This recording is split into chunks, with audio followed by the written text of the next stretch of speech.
Morning friends. நம்ம கடந்த 4 நாட்களாக இதுவரைக்கும் 4 பண்புகளை பத்தி பார்த்துருக்கிறோம். How to become a better person அப்படின்னு சொல்லி ஹோப் நீங்க எல்லா பேருமே ஞாபகத்தில் வச்சிருப்பீங்க நான் நம்புறேன். எங்கேயாவது ஒரு நோட் புக்ல தொடர்ந்து எழுதிட்டு வந்தீங்கன்னா அட்லீஸ்ட் லேட்டரா ஒரு தடவை நீங்க ரிவ்யூ பண்ணி பாக்குறப்ப உங்களுக்கு தெரியும் ஓகே என்னென்ன பண்புகள் இருக்குன்னு சொல்லிட்டு முயற்சி பண்றதுக்கு. இன்னைக்கு என்ன பண்ணலாம், அடுத்த பண்புகளை பார்க்கறத விட நான் நினைச்சேன் உங்களோட ஒரு ஸ்மால் இன்டராக்ஷன் வச்சுக்கலாம். இந்த 4 பண்புகள்ல உங்களுக்கு ஏதாவது டவுட்ஸ் இருந்ததுன்னா, கிளாரிஃபிகேஷன் இருந்ததுன்னா, ஆர் ஏதாவது ஃபீட்பேக் இருந்ததுன்னா, உங்களுடைய கருத்துக்கள் என்ன அப்படின்னு தெரிஞ்சுக்கலாம். இல்ல நீங்க இதை எப்படி கடைபிடிக்க ஆரம்பிச்சிருக்கிறீங்க, அது ஏதாவது சின்ன எக்ஸ்பீரியன்ஸ் இருக்கா, ஒரு அவேர்னஸ் இருக்கா அப்படின்னு தெரிஞ்சுக்கலாம் அப்படின்னு பாக்குறேன். கருத்து சொல்ல விரும்புறவங்க நீங்க கை தூக்குங்க. நீங்க உங்களுடைய ஹேண்ட் ரைஸ் பண்ணீங்கன்னா உங்களை எல்லாருமே அன்மியூட்ல இருப்பீங்க. பட் நீங்க ஹேண்ட் ரைஸ் பண்ணிட்டு நீங்க சொன்னீங்கன்னா பேரை சொல்லி நீங்க ஒவ்வொருத்தரா உங்க கருத்தை சொல்றதுக்கு வசதியாக இருக்கும். ரிக்வஸ்ட் மோர் பார்ட்டிசிபேஷன். ஓகே, உங்கள்ட்ட என்ன கருத்துக்கள்? ஃபர்ஸ்ட் ஆஃப் ஆல் யாராவது ஒருத்தர் சொல்றீங்களா, இந்த 4 பிகம் அ பெட்டர் பர்சனுக்காக நம்ம பேசின 4 பண்புகளை பத்தி என்னென்ன அப்படின்னு சொல்லி யாராவது சொல்ல முடியுமா? ஹேண்ட் ரைஸ் பண்ண முடியுமா யாராவது சொல்ல விரும்புறவங்க?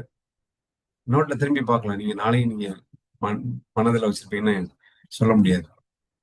எனிபடி?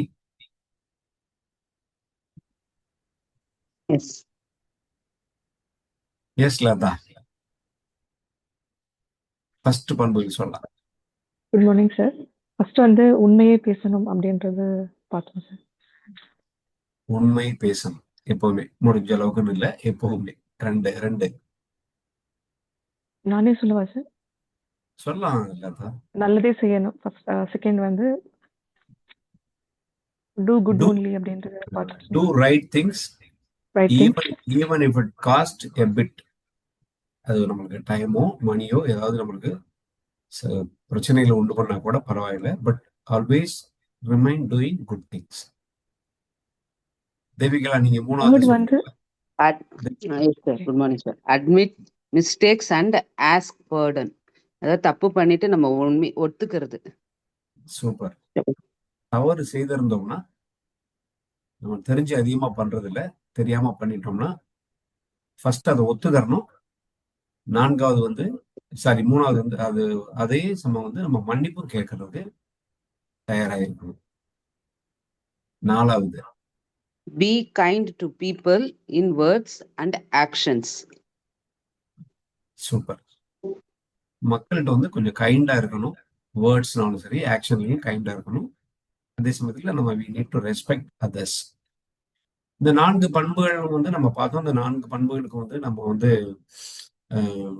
அஃப்கோர்ஸ் டெஃபினட்டா நம்மள்ட்ட கொஞ்சம் எக்ஸ்ட்ரா எஃபர்ட் வேணும், அவேர்னஸ் வேணும், கான்சியஸ்னஸ் வேணும். அப்பதான் நம்ம அதை கடைபிடிக்க முடியும். பட் இதை பண்றதுக்கு பிறருடைய பெரிய ஹெல்ப் எல்லாம் நமக்கு தேவையில்லை. நான் ஏன் அதை ரிப்பீட்டடா சொல்லிட்டே வரேன்னா இந்த 12 பண்புகள் முடிஞ்ச பிற்பாடு how to become successful person அப்படின்னு சொல்லிட்டு நம்ம பார்க்க போறோம். அங்கே நம்ம போய் பார்க்க போற ஒரு 12 பண்புகள் சில பண்புகளுக்கு உங்களுக்கு பிறருடைய சப்போர்ட் தேவைப்படும். அப்படி இல்லைன்னா நீங்க சக்சஸ் ஆக முடியாது. அதற்காக தான் இதை சொல்லிட்டே வரேன். So first becoming A better person is easy, because நம்ம முடிவு பண்ணிட்டு அதை பண்ணிடலாம். சரி, இந்த 4 பண்புகளை நீங்க கடந்த நாட்கள்ல இந்த செஷன்ல அட்டன் பண்ணி இதை கேட்டதோட விட்டுட்டீங்களா? இதை லைஃப்ல கடைபிடிக்க முயற்சி பண்ணீங்களா? அந்த அவேர்னஸ் இருந்துச்சா உங்கள்கிட்ட? அதுக்கான ஏதாவது ஆப்பர்ச்சுனிட்டி வந்ததா? ஒரு சுச்சுவேஷன் வந்தது, நான் அதை இந்த மாதிரி ஹேண்டில் பண்ணேன், இல்லைன்னா நான் வேற மாதிரி பண்ணியிருப்பேன், இந்த கிளாஸ் அட்டன் பண்ணதுனால இதை நான் அப்படி மாத்தி பண்ணேன், அந்த மாதிரி ஏதாவது யாராவது எனிபடி வாண்டட் டு ஷேர்? அப்படியெல்லாம் ஒரு சுச்சுவேஷனுமே வரலையே சார். நான் சத்தியம் பேசும் சத்தியவாதி. நான் எப்பவுமே கைண்டா தான் இருப்பேன், பீப்புளை ரெஸ்பெக்ட் பண்ணுவேன். உங்க எல்லாருடைய மைண்ட் வாய்ஸ் நான் பேசிட்டு இருக்கேன்னா யாருமே ரெடியா இல்லை. இது மறந்துட்டீங்களா? இது நம்ம கேட்டதோட சரி தூக்கி போட்டீங்களா? Anybody apply?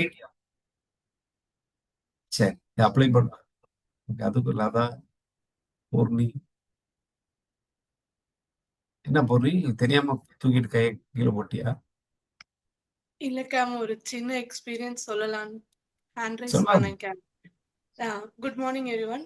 நான் வந்து இந்த பீயிங் பெட்டர் பர்சன் அப்படிங்கிற இதுல வந்து ஃபர்ஸ்ட் 2 பாயிண்ட்ஸ் வந்து எனக்கு இதுவா இருந்தது. அதுல வந்து ட்ரூத்ஃபுல்லா எப்பவுமே ட்ரூத்ஃபுல்லா பேசணும். செகண்ட் ஒன் வந்து யூ டூ ரைட் திங்ஸ். இது ரெண்டுமே வந்து என் மைண்ட்ல திரும்ப திரும்ப வந்துட்டே இருந்தது. ஸோ வந்து அதாவது வந்து நம்ம காஷியஸா பண்றது இல்ல. சார் சொல்லும் போதே சொல்லியிருப்பாங்க, உண்மை பேசுறது வந்து நம்மள அறியாம ஏதோ ஒரு இதுக்காக நம்மள வந்து இது அந்த மாதிரி சிலது பண்ணுவோம் இல்லையா? ஸோ அந்த மாதிரி இல்லாம எவ்ரி டைம் இந்த ஒரு 3-4 டேஸ்ல இந்த 2 பாயிண்ட்ஸ் மட்டும் நான் மைண்ட்ல வச்சுட்டு செஞ்சுட்டே இருந்தேன். என்னோட சிஸ்டருக்கு கூட நேற்றுக்கு ஃபோன்ல பேசும்போது இதுதான் சொல்றாங்க ரைஸ் அண்ட் ஷைன்ல, ஸோ நான் இதை ஃபாலோ பண்ணிட்டு இருக்கேன் அப்படின்னு நான் பேசினதை வச்சு அவ கேட்டா என்கிட்ட, எப்படி நீ இவ்வளோ சேஞ்சஸ் தெரியுது உன்கிட்ட அப்படிங்கிற மாதிரி கேட்டா. ரைஸ் அண்ட் ஷைன் தான் அப்படின்னு சொல்லிட்டு நான் சொன்னேன். ஸோ அந்த மாதிரி இந்த 2 திங்ஸ் வந்து நான் இப்போ வந்து ஒரு 3-4 டேஸா ரொம்ப காஷியஸா பண்ணிட்டு இருக்கேன். அஃப்கோர்ஸ் நம்ம வந்து பண்ணணுங்கிறதுக்காக பண்றது இல்ல, பட் அதையும் மீறி சின்ன சின்ன இப்போ நம்ம டெய்லி பேசிஸ்ல ஏதோ ஒரு விஷயம் நம்ம வந்து சொல்லுவோம் இல்லையா? ஸோ அது இல்லாம இது ரெண்டும் காஷியஸா பண்றதுல ஒரு ஒரு சின்ன சாட்டிஸ்ஃபேக்ஷன் எனக்கு கிடைக்குது. ஒரு திருப்தி, நம்ம வந்து ஒரு பெட்டர் பர்சனா இருக்கிறோம் அப்படிங்கிற மாதிரியான ஒரு திருப்தி வந்து I can feel it. Beautiful beautiful Poorni. அந்த அந்த ஃபீலிங் தான் இம்பார்ட்டன்ட். எஸ் லதா. நம்ம வந்து அந்த டாக் ட்ரூத், அது ஃபர்ஸ்ட் பாயிண்ட்டை பேசணும் இல்லையா? ஸோ சில நேரத்தில் அதை தவிர்க்க முடியாம நம்ம வந்து ஒரு எக்ஸ்கியூஸ் மாதிரி ஒரு பொய் சொல்ற மாதிரி சுச்சுவேஷன் ஆயிடுது. ஆக்சுவலி நான் அதை சொல்லும்போது எனக்கு நம்ம உண்மைதான் பேசணும்னு தோணுச்சு. பட் வந்து I was not able to do. அந்த இன்சிடென்ட் சொல்றேன். ஸோ சண்டே வந்து செஷன் அட்டென்ட் பண்ணுறதுக்காக வி கேம் அவுட் சைட். நானும் ஹஸ்பண்டும் வெளியே வந்துட்டோம். ஹோல் டே வந்து அப்போ நம்ம சாட்டர்டே வந்து வெளியே தான் இருந்தோம். ஸோ அந்த டைம்ல வந்து நேட்டிவ்ல இருந்து ரொம்ப க்ளோஸ் ரிலேட்டிவ் வந்து பத்திரிக்கைக்கு வந்திருந்தாங்க. அவங்க திடீர்னு வந்துட்டாங்க, எங்கள்கிட்ட சொல்லலை. ஸோ வந்ததுக்கப்புறம் எங்கே ஆளை காணும் அப்படின்ட்டு கேட்கும்போது we were not able to say that we went out. அந்த மாதிரி ரொம்ப க்ளோஸ் ரிலேட்டிவ்னால சொல்ல முடியல. ஸோ நாங்கள் வந்து ஜஸ்ட் அந்த அதை விட ரொம்ப ஒரு அழுத்தமாக ஏதாவது ஒன்று சொல்லணுங்கிறதுக்காக ஹாஸ்பிட்டல் செக்கப்புக்கு வந்துட்டோம் அப்படின்ற மாதிரி சொல்லிட்டோம். ஸோ வேற வழி இல்லாமல் அந்த டைமில் வந்து சொல்கிற மாதிரி சுச்சுவேஷன் ஆயிடுச்சு. ஸோ இந்த சுச்சுவேஷனை எப்படி ஹேண்டில் பண்ணுறதுன்னு எனக்கு தெரியல. எனக்கு தெரிஞ்சது நம்ம உண்மை பேசணும்ன்ட்டு. But I was not able to tell them the truth. So நான் ரொம்ப ஃபீல் பண்ணேன் ஆக்சுவலி, நம்மளால சொல்ல முடியலையே, உண்மையை சொல்ல முடியலையே அப்படின்ட்டு. பட் இந்த மாதிரி சுச்சுவேஷன் தான் தவிர்க்க முடியல. பட் எனக்கு அது தோணிட்டே இருந்தது, ஐயோ போய் சொல்லிட்டோம் சூப்பர், அப்படின்னு. தேங்க்யூ லதா. இந்த இந்த மாதிரி சுச்சுவேஷன்ஸ் தான் நமக்கு வரும். ரெண்டாவது, இது வந்து ஒரு பெரிய தப்பு மாதிரி தெரியாது ஃபர்ஸ்ட்ல. இந்த அவேர்னஸ் இல்லைன்னா வந்து தப்பா தெரியாது. வீட்டுக்கு ஒருத்தர் நம்மளை பத்திரிக்கை வச்சுக்க வராங்க, நம்ம இல்லை, நம்ம ஒரு வேலையா தான் வெளியே போயிருக்கோம், சுத்துறதுக்காக வெளியே போல இருந்தும் அந்த வேலையை சொன்னா வந்து அவங்க வந்து அவங்களுக்கு நம்ம மதிப்பு கொடுக்காம வந்துட்டோமோன்னு அவங்க நினைச்சிருவாங்க அப்படின்னு சொல்லிட்டு ஒரு வெயிட்டான ஒரு காரணத்தை இங்க சொல்றது. அவங்க சொன்ன மாதிரி நான் வந்து ஹாஸ்பிட்டல்னா அவாய்ட் பண்ண முடியாது, சரிப்பா அப்படின்னு சொல்லுவாங்க அப்படின்றதுக்காக. இதை எப்படி ஹேண்டில் பண்ணலாம் அப்படின்னா வந்து பரவாயில்ல, ஹாஸ்பிட்டல்களோட சொல்லலாம் அப்படின்னு கூட நினைச்சுக்கலாம். ஆனா பிரச்சனை வந்து அந்த இடத்துல அந்த மனச்சாட்சி, இப்ப லதா சொன்ன மாதிரி அந்த ஃபீலிங் உறுத்துது இல்ல. அதுக்கு வந்து நான் ஒரு முக்கியமான பிசினஸ் மீட்டிங் வந்துட்டேன். இதை தவிர்க்க முடியாததா போச்சு. உண்மையிலே எனக்கு கொஞ்சம் மன வருத்தம். நீங்க வர்றப்ப நான் இல்லாம இருக்கிறது எனக்கு கொஞ்சம் வருத்தமா இருக்கு அப்படி சொல்லிட்டு போயிடலாம். சொன்னா அது கூட அதை வந்து அவங்கள பேலன்ஸ் பண்ணிடும். நம்ம வெறுமனே காரணத்தை சொன்னோம்னா அவங்க என்ன நினைச்சிருவாங்களோ அப்படின்னு பயம். ரெண்டாவது, உண்மை பேசணும்னு நீங்க முடிவு பண்ண பிற்பாடு அவங்க என்ன ஃபீல் பண்றாங்க பத்தி நீங்க கவலைப்பட வேண்டாம். ஏன்னா நீங்க நேர்மையா இருக்கீங்க, ஒரு பீரியட்ல அவங்களும் நேர்மையாவே மாறிடுவாங்க. அதை பத்தி கவலைப்பட வேண்டாம். எஸ் கிருஷ்ணகுமார். எனக்கு வந்து ஒரு ஆஃபீஸில் ஒரு எக்ஸ்பீரியன்ஸு நாட் இந்த அட்டன் பண்ணதில் என்னாச்சுன்னா, எவ்ரி இயர் வந்து எங்கள் ஆஃபீஸில் வந்து ஒரு ப்ரொமோஷன் லிஸ்ட் போடுவாங்க. ஒரு லாஸ்ட் வீக் ஆஃப் டிசம்பர்ல. திடீர்னு அந்த ப்ரொமோஷன் லிஸ்ட் பார்த்தா என்னோட ஒரு ஜூனியர் ஸ்டாஃப், ஒரு லேடி, அவங்க வந்து என்னோட ஜூனியர், அவங்களுக்கு வந்து ஒரு ப்ரொமோஷன் வந்து போட்டிருந்தது. ஸோ அது பார்த்த உடனே வந்து கொஞ்சம் நார்மல் ஹியூமன் பீயிங் ஒரு என்னாச்சு, ஒரு வயித்தெரிச்சல் அந்த மாதிரி சொல்லலாம். ஐயோ, இவருக்கு வந்து ஜூனியருக்கு வந்து கொடுத்துட்டாங்களே, ப்ரொமோஷன் கொடுத்துட்டாங்களே அப்படின்னு சொல்லி ரொம்ப ஒரு ஃபீல் ஆச்சு. அப்புறம் காசிப் பேச ஆரம்பித்தேன். என் பக்கத்தில் இருக்கவங்களுக்குலாம் வந்து சொன்னேன், இன்னொரு ஸ்டாஃப் கிட்ட, இவங்க ஜாயின் பண்ணும்போது இவங்களுக்கு ஒன்றுமே தெரியாது, நான் தான் எல்லாம் சொல்லி கொடுத்தேன். அந்த மாதிரியான ஒரு ஃபீலிங் ஒரு 15-20 மினிட்ஸ் வந்து அந்த மாதிரி போச்சு. அதுக்கப்புறம் வந்து ஒரு சின்ன ரியலைசேஷன், சரி நம்ம என்ன பண்ணிட்டு இருக்கோம், என்ன எல்லாருக்கும் என்னவோ ப்ராக்டிஸ்லாம் சொல்லிட்டு இருக்கோம், நம்ம வந்து திருப்பி அதே மாதிரி வந்து நெகட்டிவ்ஸ் பேசுறது இந்த மாதிரி போயிட்டோமே சொல்லிட்டு. அதுக்கப்புறம் வந்து ஒரு சின்ன ரியலைசேஷன். அஃப்கோர்ஸ் அந்த அவங்க ஒரு 5 இயர்ஸ் முன்னாடி நான் ட்ரெயின் பண்ணேன். இப்போ நான் வந்து வேற வெர்டிக்கல் மூவ் பண்ணிட்டேன். அவங்களுக்கு ப்ரமோஷன் கிடைச்சது வந்து வேற வேற வெர்டிக்கல்ல. ஸோ எனக்கு அதுக்கும் சம்மந்தமே கிடையாது. ஸோ அந்த மாதிரி ஒரு ரியலைசேஷன் வந்தது. அப்புறம் அப்புறம் என்ன பண்ணேன், ஜஸ்ட் நான் வந்து பெங்களூர்ல இருக்கேன், அவங்க வந்து டெல்லியில இருக்காங்க. I call that person, Teams காலில் வந்து கால் பண்ணி I congratulated that lady out of bottom of my heart. இந்த மாதிரி வந்து நீ வந்து ரொம்ப வெல் டிசர்வ்டு, உனக்கு வந்து கிடைச்சது வந்து எனக்கு ரொம்ப சந்தோஷமா இருக்கு அப்படின்னு சொல்லி பாட்டம் ஆஃப் த ஹார்ட் வந்து நான் வந்து அவங்களுக்கு கங்க்ராச்சுலேட் பண்ணேன். அவங்களும் வந்து ரிட்டர்ன் சொன்னாங்க, நீங்களா தான் வந்து எனக்கு இனிஷியல் டேஸ்ல வந்து சப்போர்ட் பண்ண, எனக்கு அதெல்லாம் நான் மறக்க மாட்டேன், எனக்கு நல்லா ஞாபகம் இருக்கு அந்த மாதிரி. ஸோ இது வந்து ஒரு ஒரு இந்த ரைஸ் அண்ட் ஷைன் ப்ரோக்ராம் இருந்ததுனால இந்த இந்த ஒரு ரியலைசேஷன் இருக்கு.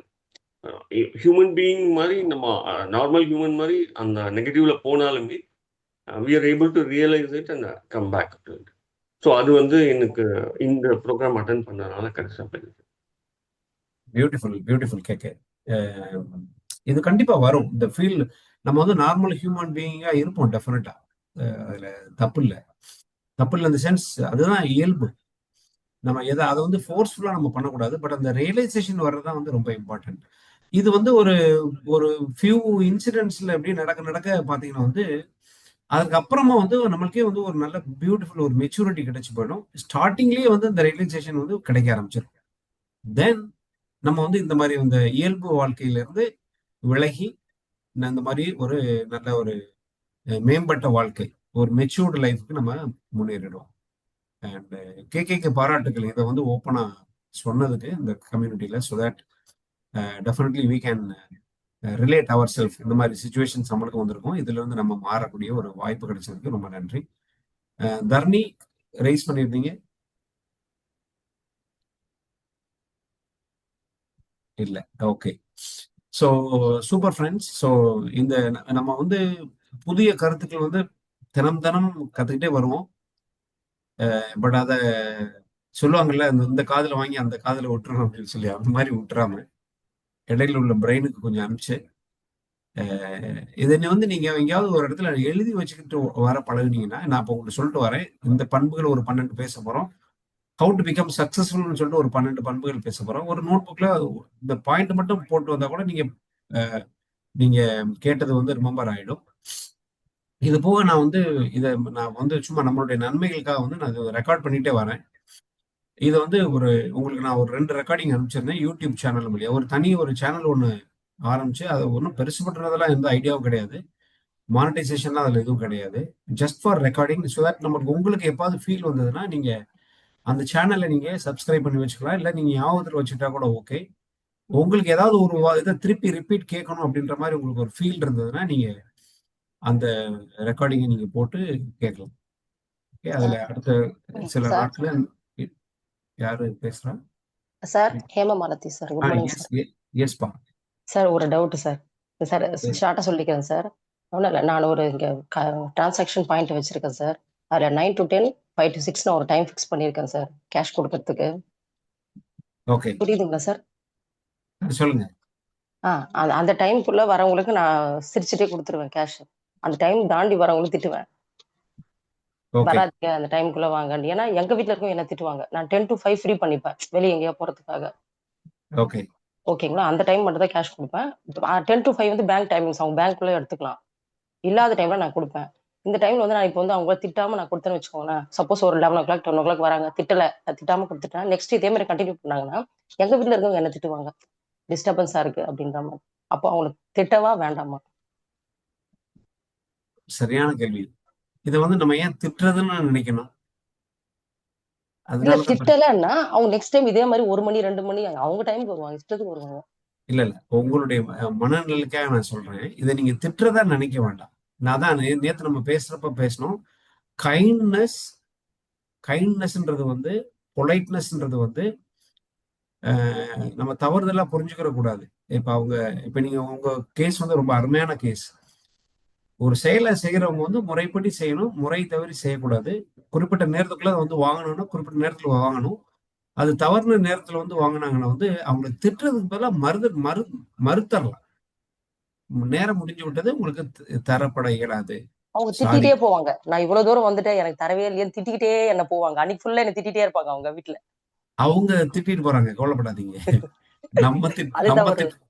No problem. நீங்க தப்பு பண்ணல, அதனால அவங்க திட்டுறது வந்து உங்களுக்கு வரவே வராது.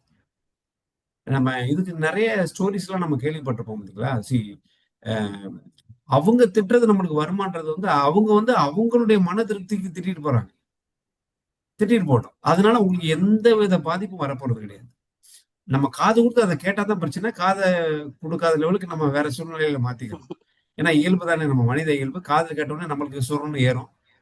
வர்றதே லேட்டு, இதுல வர திட்ட வரியாமா மாவளை அப்படின்னு சொல்லி நம்மளுக்கு ஒரு வார்த்தை வர ஆரம்பிக்கும். இந்த இதுக்கு இடம் கொடுக்காம திட்டாம அவங்களுக்கு கொஞ்சம் முடிஞ்ச லெவலுக்கு கைண்டா சொல்லி அனுப்பிடலாம். இன்னைக்கு அதாவது இந்த சூழ்நிலைகள் வந்து நம்மளுக்கு வந்து அதான் பிரச்சனை.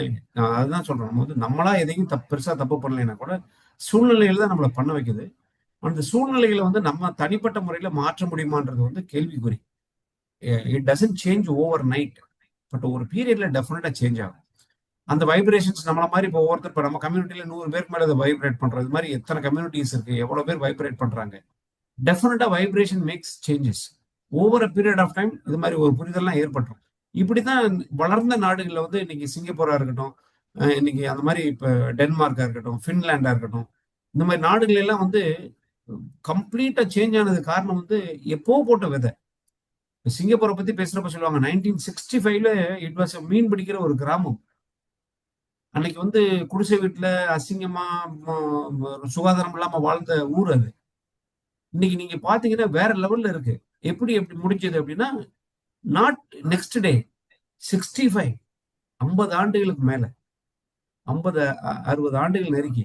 ஸோ அந்த இது வந்து ஓவர் பீரியட் ஆஃப் டைம் இந்த சேஞ்சஸ் நடக்கும். நம்ம தான் அது காரணமா இருக்கும் அப்படின்னு நம்ம ஃபீல் பண்ணி பெருமையா நினைச்சுக்கிட்டு இந்த காரியங்கள் வந்து நம்ம செய்ய ஆரம்பிக்கணும்.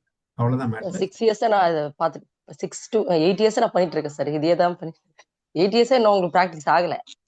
கொஞ்சம் பேர் சரியாயிட்டாங்க, இன்னும் கொஞ்சம் பேர் வந்து அந்த இது தெரியல அவங்களுக்கு. நீங்க ஒரு 5-10 மினிட்ஸ் காமா உட்கார்ந்து வந்து நம்ம என்ன செஞ்சுக்கிட்டே இருக்கணும், இதுல என்ன மாத்தி செஞ்சா இவங்க மாறுவாங்கன்னு யோசிங்க. உங்களுக்கு புது சிந்தனைகள் வரும். அதை நீங்க கடைபிடிக்க ஆரம்பிக்கிறப்ப வந்து நிறைய மாற்றங்கள் நிகழ்றதுக்கு வாய்ப்பு இருக்கு. Okay sir, thank you sir. Thank you Hemamalathi. Super friends. So இந்த மாதிரி இந்த வரிகளை நீங்க எழுதி வச்சுக்கோங்க. ஸோ ஞாபகப்படுத்திக்கங்க, உங்களே ரிமைண்ட் பண்ணிக்கோங்க. இதை கடைபிடிக்க முயற்சி பண்ணுங்க. ரொம்ப நல்லா இருக்கும் வாழ்க்கை. Okay, thank you friends. இந்த நாள் நம்ம அனைவருக்கும் இனிய நாளாக, அற்புதங்களும் அதிசயங்களும் நிறைந்த நாளாக, ஆரோக்கியமும் செல்வ செழிப்பும் மிகுதியாய் உருவான நாளாக அமையட்டும். இறைவனுக்கும் பிரபஞ்சத்திற்கும் உங்கள் அனைவருக்கும் கோடான கோடி நன்றிகள். Thank you. Have a great day.